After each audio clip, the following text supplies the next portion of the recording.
দেখানোর তো কিছুই নেই, একটু ঘরোয়া মতো একটু পেঁয়াজ আর কালো জিরে দিয়ে দুদিনের মাছ ছিল, তা একটু লঙ্কার গুঁড়ো দিয়েছি, কাশ্মীরে লাল লঙ্কার গুঁড়ো দিয়ে এই মাছের ঝোলটা করেছি।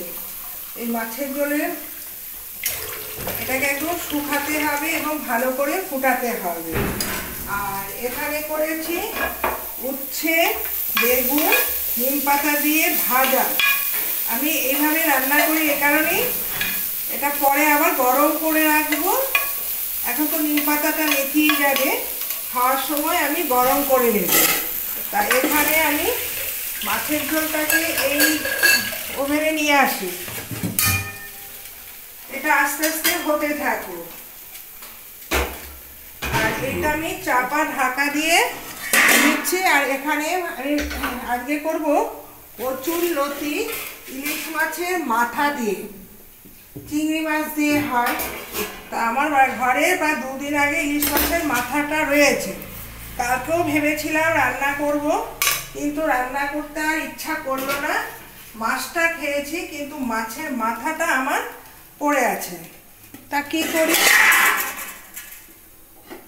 এটাকে এখন রান্না করি। কচুরলতিটাও কেটেছি, মাছের মাথাটাও ভেজেছি, কিন্তু সব ফ্রিজের মধ্যে ঢুকিয়ে রেখেছি।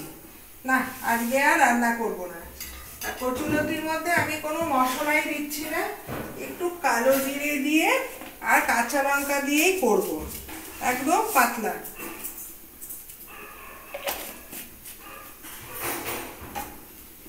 এটাতে দিয়েছি কালো জিরে আর কাঁচা লঙ্কা। আর কচুরলতিটা আমি নুন দিয়ে একটু ভাত ফিরিয়ে নিয়েছি, আর এই জলটাকে ছাড়িয়ে নিয়েছি। তা কচুরলতিটা তো জল জল খাওয়া যায় না, একটু মাখো মাখো হবে। তা কালো জিরে দিয়েছি আর একটু কাঁচা লঙ্কা দিয়েছি। এর মধ্যে মাছটাকে, যেহেতু মাছের মাথা হবে, এই জন্য মাছের মাথাটা আরেকটু তেলের মধ্যে দিয়ে দিচ্ছি। যেহেতু ভাজা যতই কোনো মাছ না থাকুক, মাছটা যদি একটু কড়াইতে নেড়ে নেওয়া যায় না, তাহলে একটু মশমশা করে ভাজলে যদি মাছের মাথা হালকা গন্ধ হয়ে যায় অনেক কারণে, কিন্তু গন্ধ হলে তো ফেলেই দিতে হবে, গন্ধ জিনিস রান্না করতে তো খেতে পারবে না।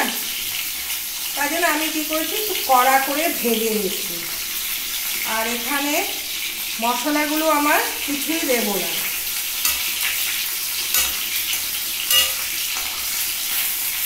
ভাজা হয়ে গেছে, এই ভাজাটার মধ্যে আমি কচুরলতিটা দিয়ে দিলাম। কাঁচা লঙ্কা কালো জিরেটা আমি আগেই দিয়ে নিয়েছি।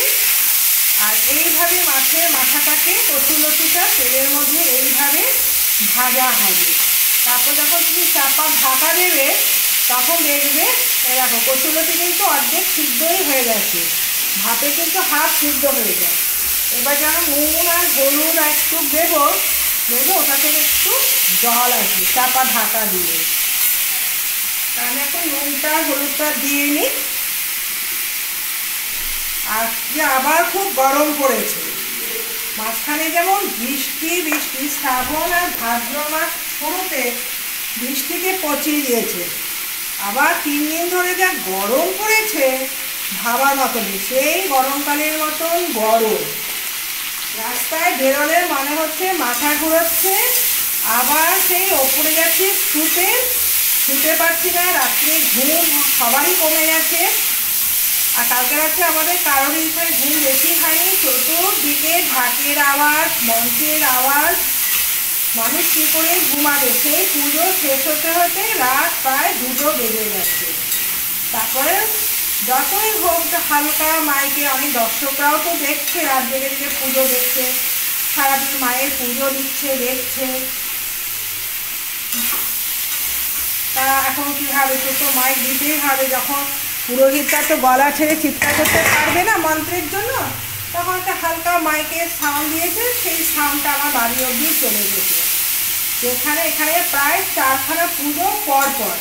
আর আমার বাড়িটা এমন জায়গা, মানে হচ্ছে চারদিকে আওয়াজ আসলে আমার ছাদে গেলে প্রত্যেক দিন কিছু না কিছু আওয়াজ হতেই থাকে। একদম ওপরে ছাদে উঠে বসা যাবে, কিন্তু মাঝে মাঝে বসতে সত্যি খুব ভালো লাগে। যখন কারোর বাড়িতে কীর্তন হলো, কারোর বাড়িতে হয়তো কালী পুজো করলো, সবই ভালো লাগে। বাইরে বেরোতে হয় না। দেখো, জীবন থাকতে গেলে ঠাকুরের নাম নিয়ে চলতে হবে। ভালো মন্দ সংসারে সব কিছুই আছে, সব কিছু নিয়েও আমাদের চলতে হবে। আমার কচুলতিটা হয়ে গেছে প্রায়। এইবার আমি চাপা ঢাকা দিয়ে নামিয়ে দিচ্ছি। এবার আমি দেখছি আমার নিম পাতা ভাজাটা কতটুকু কি হয়েছে। দেখেছো, এই যে কচুলতি কোনো মশলা দিন, এটা দিয়ে গোটা গোটা কচুলতিটা না বেশি টেস্টি হয় একদম। আর এখানে উচ্ছেটা ভাজা হয়নি, একটু গ্যাস বাড়িয়ে ভাজতে হবে। এটাকে আমি চাপা, আর মাছের মাথাটা দিলে, যেহেতু ইলিশ মাছের মাথা খুব কাটা হয়, তার জন্য কী হবে, গোটা দিয়ে দেবো। দুজন মানুষ গোটা নিয়ে নেবে, মতো খেয়ে নেবে। আর কচুলতিটা ভাতে, গরম গরম ভাতের সাথে খেয়ে নেবে। আর মাছের ঝোলটা দেখো, আমি চাপা ঢাকা দিয়ে দেখছি কতটা কি হয়েছে। আজকে সকালে গেছিলাম ঠাকুরের প্রসাদ আনতে। ওরে বাবা, কি ভিড়! আর আজকে সকালেও দেখি বাসি খিচুড়ি রাত্রে করে। আর কালকে না এখানে যে পরিমাণ পুজো পড়ে, এবার নাকি খুব কম পড়েছে। যেমন দুধ বলো, সবজি বলো। আর এখানে আলুর দম আর খিচুড়ি খাওয়ানো হয়েছে। পাশে দেখছি আরেকটা পুজো, গতবারে খাওয়ানো হয়নি। মানুষগুলো খেতেও পারছে না, খাচ্ছে, এবং 2-3 জায়গা থেকে সব ব্যাগে ভরে ভরে খিচুড়িগুলি ভরছে। আবার সকালবেলা বাটি পাত নিয়ে চলে এসেছে, যাতে দুপুরে খাবারটা হয়ে যায়। বলে কি, এভাবে রেখে দিচ্ছি যাতে আমার দুজনের খাওয়া হয়ে যায়। কাউকে ছোট করার অধিকার কারোরই নেই, যার যারটা শেষের জন্য। আবার বলছি, এর মধ্যে একটুখানি গরম মশলা দিতে হবে। কারণ কি, গরম মশলা দিলে হয়, যদি একটু বাসি মাছ থাকে বা দুদিনে, আর যে একটু একটু গন্ধ গন্ধ থাকে না, গরম মশলা একটু তেল শুকিয়ে দিলে অনেকটাই চলে যায়। আর গরম মশলার টেস্টে কিন্তু ভাত খেতেও খুব ভালো, যেহেতু এখানে কোনো মশলা দিইনি। একদম পেঁয়াজ একটা আর একটু কালো জিরে কাঁচা লঙ্কা দিয়ে করেছি। তা এটাকে অনেকক্ষণ যদি গ্যাস বাড়িয়ে ফুটানো যায়, দেখবে এই পাতলা ঝোলটা কিন্তু অসাধারণ লাগে। কিন্তু জল, যেহেতু একটু পাতলা ঝোল, এটাকে অনেকক্ষণ ধরে জাল দিতে হবে, তাহলে টেস্টি আসবে। এই হচ্ছে আমার যে লাঞ্চ মেনু। আর উচ্ছে ভাজা তো সকলেই খেতে ভালোবাসে। তা সেদিনকে দেখি আমার প্যান্ডেল হচ্ছে, বাজারে গেছি, এর মধ্যে একটু তেল দিতে হবে। তেলটা প্রায় শুকিয়ে গেছে। তাহলে কি হবে, এই তেল দিয়ে কিন্তু নিম বেগুনটা খেতে বেশি ভালো লাগে। দেখো, কথা বলতে বলতে আমার নিম বেগুনটাও হয়ে গেছে। তা একটা পুরোহিতের গল্প বলছি। সে কদিন আগে তারাপীঠে গেছে পুজো দিতে। আমি শুনেছি অনেক লোকেরা তারাপীঠে পুজো দিতে গেছে। তারা তো ফেসবুকে শোনা যায় এখন নাকি সব মন্দিরগুলি হয়ে গেছে ব্যবসা। তা আমাদের এখানে তারাপীঠের পুরোহিত এসে পুজো হয়। তা একজন জিজ্ঞাসা করছে, দাদা, আপনাকে তো 2 বছর আগে ওই মন্দিরে দেখেছি, আপনার জন্যই আমি কিন্তু গেছি। আমি এখান থেকে প্রত্যেক বছর আপনার ঠিকানা নিয়ে যাই।